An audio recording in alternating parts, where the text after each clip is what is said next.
Today we're going to be looking at work planes. So open up a template in metric millimeters and let's start with a 2D sketch. We're going to be building a vase today, and I'm going to show you how to use the work plane tool in order to get some shapes connected together. The Loft tool is something we're also going to use with our work plane tool. Let's start by selecting a plane to work on. So I just selected the XZ plane, and we're going to utilize the origin as kind of our center point of this drawing. So let's start out by making the bottom of our vase, and to do that we have a few different options that we could use for the shape of our bottom. We could do kind of a slot shape. Underneath circle we have the option for a circle or an ellipse. I'm going to select ellipse, and we're just going to use the origin as our center point. And with our ellipse, we can select the width, and then we can select the height, essentially. Now, this shape that we're making isn't going to be a precise shape. We're just going to kind of go by feel on this one. So I'm going to make a shape approximately like that, and then I'm going to finish the sketch. Now, we can't see the plane that we just drew that object on unless we make it visible. So to do that, we're going to come over to our command trail here, and we're going to open up the little plus sign beside origin. When we do that, now as we hover over, it gives us a visual of the different work planes that are available depending on the axis. So we're going to go to the plane that is the same one that we did our sketch on. So for me, that was an XZ plane. Now if we right click on that, we get an options menu, and we have the option for visibility. So let's hit that, and that'll check the visibility on. Now we can see that that work plane is available for us to refer to. Now that we have that, we can make another work plane in reference to this work plane. So to do that, we can go to our plane tool here, and there's a little drop down arrow underneath it.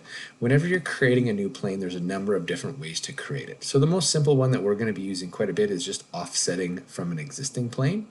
But you could use a mid plane between planes, angled planes, tangent planes, lots of different options here. So we're just going to select offset from plane, and now it basically is saying, okay, what plane do you want to use? Well, there is only one here, but we're going to click on that.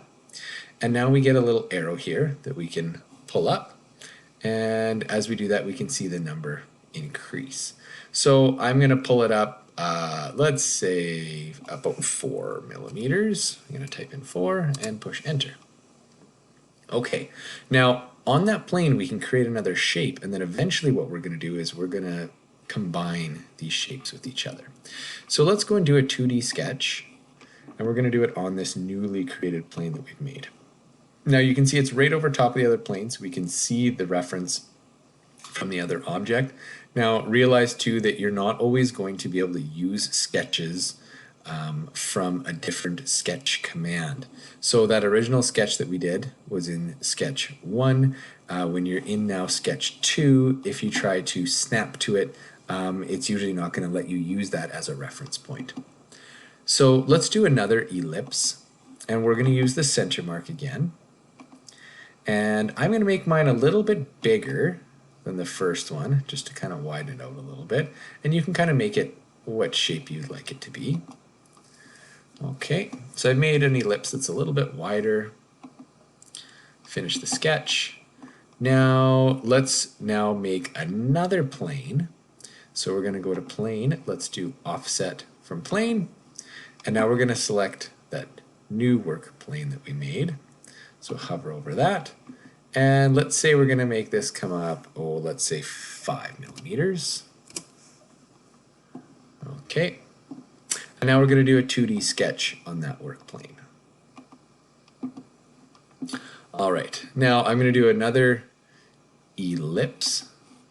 And I'm going to make this one a bit smaller, where the vase is going to kind of narrow in a little bit. Maybe something kind of like that. Finish the sketch.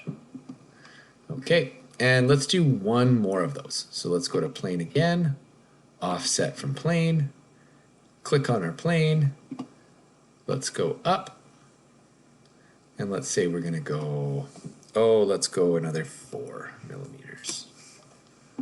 Okay, now let's do one last sketch here. And this one I'm going to use a circle, and it's going to come out kind of like that, I guess. We'll try that, see how it looks. Okay, finish the sketch. Now we have 4 separate sketches all on different planes. We can now use our Loft tool to blend those sketches to each other and create a shape based on those. So let's go click on Loft. And now it's asking us to basically select what shapes we want to connect to each other. Well, let's take this curve, this curve, this curve, and that curve. Okay, once we're done that, we can hit OK. And now it's made all of our shapes blended together. Now, you might be looking at that and saying, oh, you know what? I don't really like the shape of that vase. This opening is a little bit too big, kind of the top piece. So you can always go back and change those, remember. So I might look at work plane 3 and say, well, I'm going to edit my sketch. So open it up, my work plane. And maybe I want this one here. So I might look at that one and say, let's edit sketch. And we might bring this down a little bit and say, yeah, I want it a little bit narrower so it makes kind of a different shape. We hit OK, it narrows in our shape.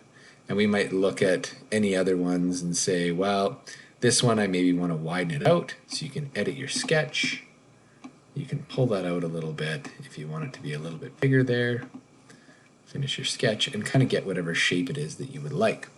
Now these work planes are really nice to have to reference when you're doing sketches, but after you have used them, you can now turn the view off on them.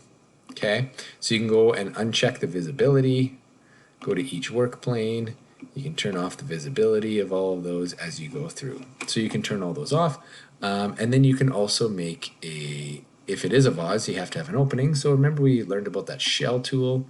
We can go in and we can shell this out from the inside. You can choose the thickness of the walls, whatever you like it to be. It defaults to 1 millimeter. And now you can see that we have created a nice shaped vase. I don't know if it's nice shaped. It might not be to your taste, so you make yours whatever shape that you would like. And that is our introduction to work planes.